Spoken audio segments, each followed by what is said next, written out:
Food and nutrition, energy intake. The food we eat provides our bodies with the energy they need to function. Most of that energy comes from the carbohydrates, protein, fat, and dietary fibre in the food we consume.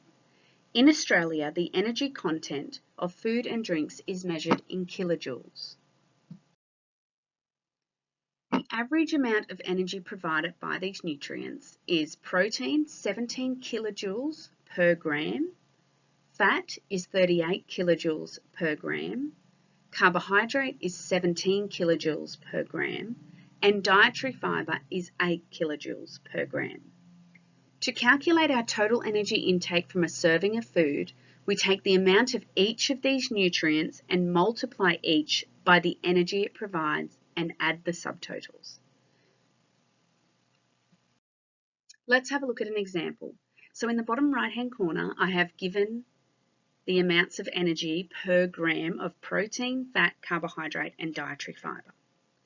So one serve of spaghetti contains 5.3 grams of protein, 1.1 gram of fat, 15.8 grams of carbohydrate, and 6.9 grams of dietary fibre.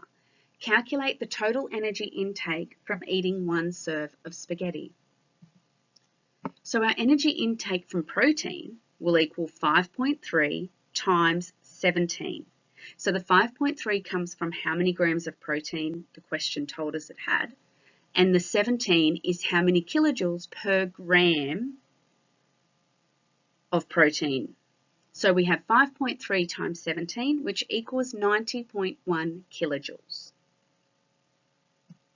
Energy intake from fat. Once again, in the question, we're told it's 1.1 gram of fat. So 1.1 times 38 equals 41.8 kilojoules.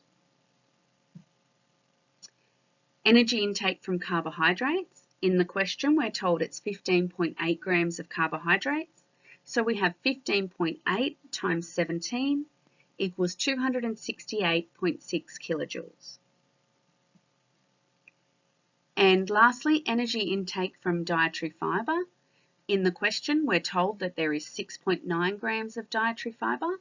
So it's 6.9 times 8, which equals 55.2 kilojoules. Now we add all of those up to get our total energy intake from this one serve of spaghetti. So we have 90.1 kilojoules plus 41.8 kilojoules plus 268.6 kilojoules plus 55.2 kilojoules, and that equals 455.7 kilojoules.